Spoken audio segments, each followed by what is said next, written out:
안녕하십니까. 경영 컨설팅 협동과정 1파라톤 김숙주입니다. 논문 발표를 시작하겠습니다.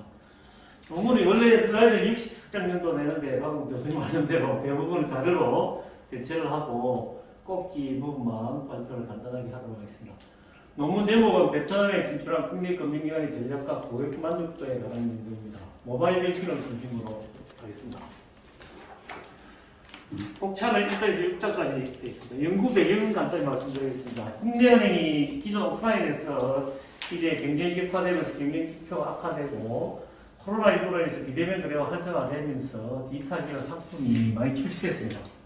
그 와중에 이제 핀테크 업체하고 빅테크 업체가 금융에 진출하면서 국내도 이제 디지털 뱅킹 자체도 파상태에 이르렀습니다. 그 생존 대안 중의 하나로 국내 금융기관이 모바일을 중심으로 해서 해외 진출을 본격화하는 그런 연구 배경을 가지고 있습니다.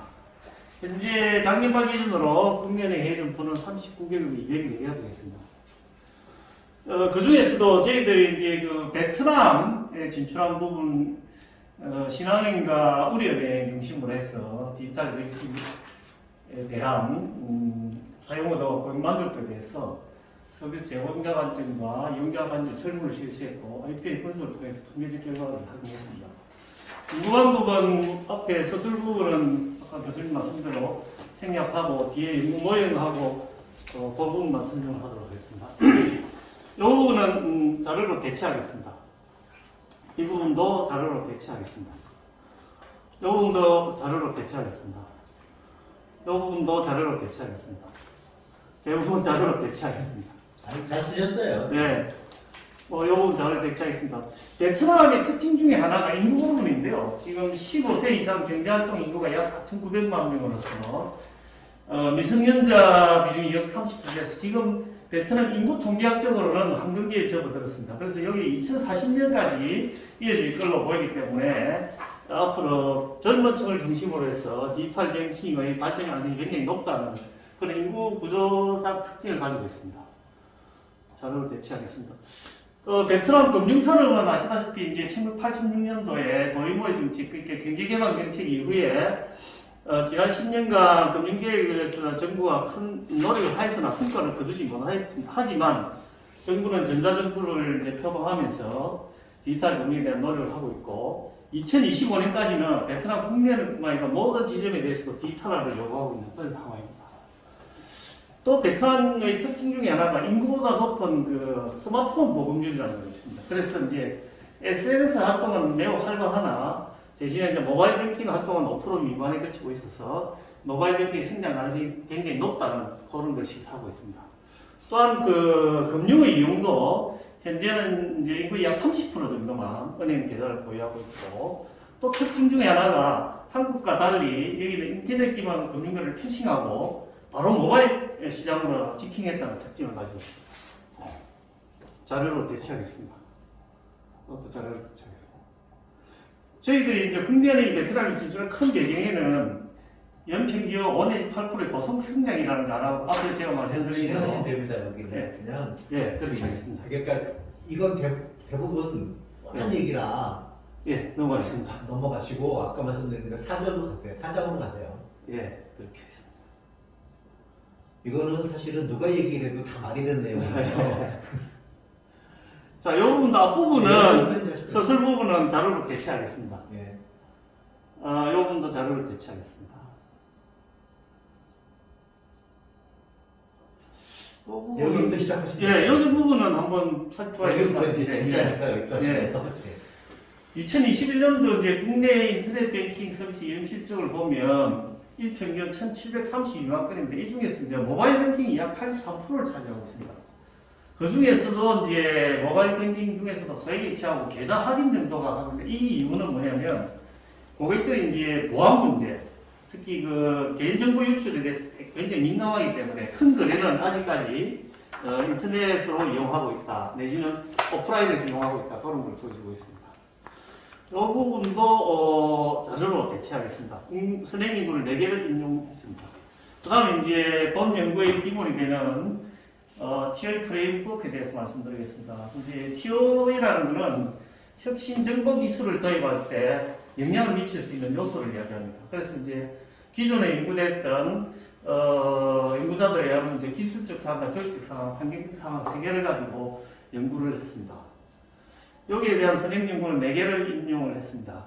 근데 이제 본 연구는 이제 이걸 기본으로 하고 기존의 TOE 연구에서 3가지 요소 외에 이제 모바일 관련 선행 연구 중에서 경제적 측면하고 인간적 측면 2개를 내서 5개 요소를 가지고 연구를 진행을 했습니다.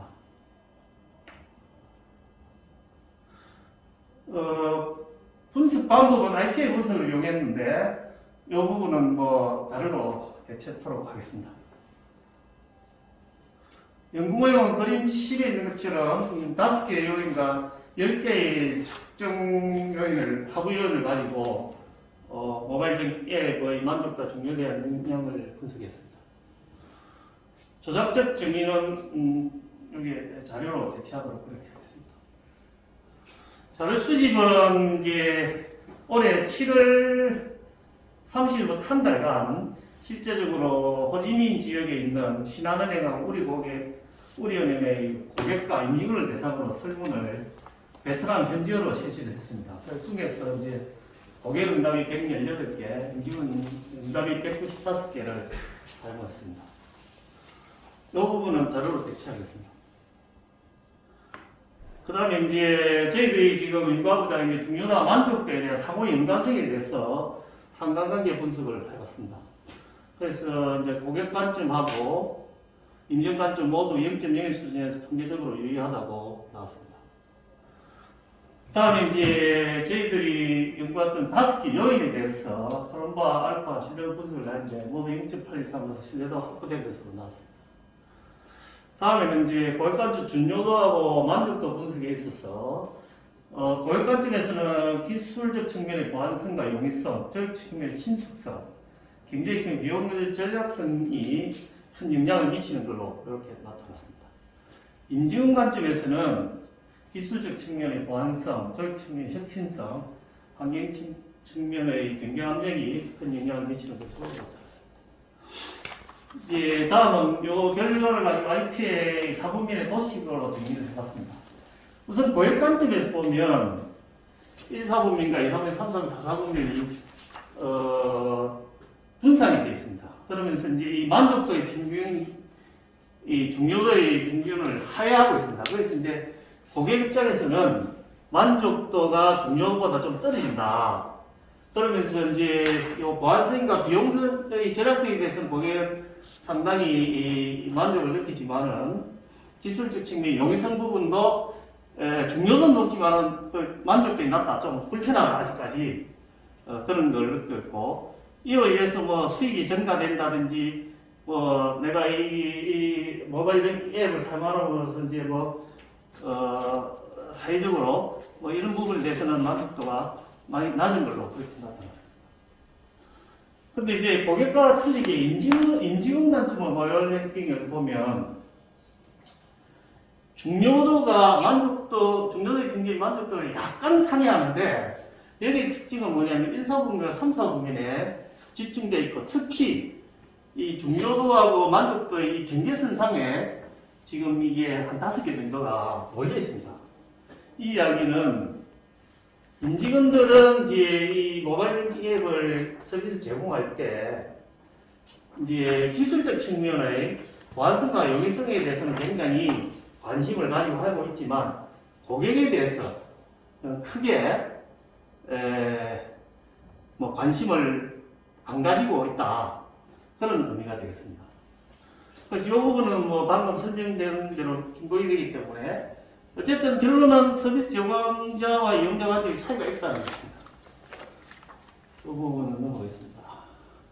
요 이제 IPA 4분면 도식 결과를 좀 더 상세히 설명을 드리면 앞서 말씀드린 대로 4개 항목은 1, 4분면에 위치해 있고 기술적 측면의 용이성은 2, 4분면에 있고 나머지 5개 항목은 3, 4분면에 산재되어 있습니다.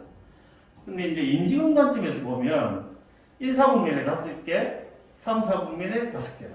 근데 아까 말씀드린 대로 또 5개 항목은 1, 4국면과 3, 4국면에 있으면서 경계선상에 있다는 것입니다. 이 이야기는 임직원들은 고객과 틀리게 이 모바일 뱅킹이 수익을 크게 증가시키거나 핵심적인 거래처를 생각하지 않는다는 그런 차이가 있다는 것입니다. 그래서 이제 RPA 분석에서 기술적 고객 관점은 용이성은 이제 개선이 필요하다는 것이고 경제적 측면, 비용 전략성 이런 부분도 고객 스스로 부담 축소 방안에 대해서 방안을 강구해야 된다 그런 시사점이 되겠습니다. 임직원 관점에서 보면 아까 말씀드린 경제적 연령에 나타나는 요인들에 대해서 개선할 필요가 있다고 생각이 듭니다. 또한 앞에 이제 설명을 한 서술 부분에서 좀 큰 시사점 중에 하나는 이 베트남의 인터넷 뱅킹 트렌드를 캐싱하고 바로 모바일로 갈 수밖에 없는 그런 금융 인프라 측면의 특징이 있다는 거 하나고 그래서 더욱더 모바일 뱅킹의 필요성이 이제 커지고 있다 그런 말씀을 드릴 수 있겠습니다.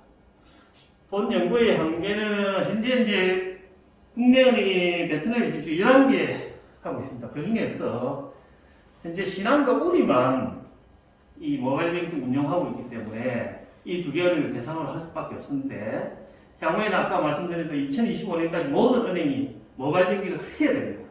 그때가 되면 전체 11개 은행, 뭐 더 진출이 한 은행이 있으면 전체 은행을 대상으로 하면 좀 일반화하는 데 의의가 있겠다는 그런 부분 하나하고 그때쯤 되면은 이제 신한과 우리처럼 먼저 진출한 은행하고 후발 모바일 뱅킹 진출한 은행과의 차이점도 한번 비교해 보는 것도 괜찮겠다. 그 다음에 이제 저희들이 지금 비대면 모바일 뱅킹에 대해서 이야기를 하고 있는데 대면 서비스를 제공하는 오프라인 영업점의 고객 만족도와 중요도를 함께 분석하는 것도 괜찮겠다고 하고 그 다음에 저희들이 이제 5개 요새 10개 하루를 했는데 좀 다양한 방법을 추가하면 좋겠다는 거 하나고 또 하나는 이제 저희들이 현재 그 신남방 국가에 지금 많이 진출을 하고 있는데 지금 베트남이 가장 먼저 진출하면서 다 핫한 지역입니다. 지금 많은 국내 금융기관들이 그 다음에 미얀마, 라오스, 캄보디아에 지금 진출 중에 있는데 이 베트남의 어떤 그 진출 사례를 많이 참고해서 진출을 하게 되면 좋지 않겠나. 그래서 향후에는 신남방 국가에 대한 구성 연구도 필요하지 않겠나. 그렇게 보입니다. 지금 과거에는 국내 금융기관들이 오프라인 진출을 하려면 지점을 내고 법인 허가를 얻어가지고 하는데 굉장히 많은 규제와 이런 것 때문에 시간이 오래 걸렸습니다. 그렇지만 지금은 앞으로는 해외 진출국의 하나의 거점만 확보하고 바로 이제 모바일 뱅킹으로 넘어가야 된다는 것을 지금 이 연구에서는 보여주고 있습니다. 그 다음에 앞서 설명은 안 했지만 신한은행이 키워드가 뭐냐면 신한은행은 M&A입니다. 베트남에서 크게 발전한 계기가 우리은행은 제휴입니다. 늦게 갔지만 핀테크 업체하고 제휴를 통해서 우리가 빠른 시간대에 모바일 뱅킹, 디지털 뱅킹을 이제 자리 잡았습니다. 그래서 이제 향후에는 현지 핀테크 기업 혹은 금융기관 제휴가 바람직할 것이다. 그 다음에는 이제 베트남 진출 국내뿐만 아니라 현지 베트남 은행들도 연구 대상으로 해서 비교하는 것도 괜찮을 것이다. 그 다음에 이제 아시안 지역으로 좀 연구 범위를 넓히면 좋을 것이다. 그러면서 앞에 설명된 모든 걸 다 합해서 국내 금융기관의 진출 전략에 대해서 시사점을 제공할 수 있지 않겠나 그렇게 기대를 해봅니다. 예, 간단히 이렇게 해서 발표를 마치겠습니다.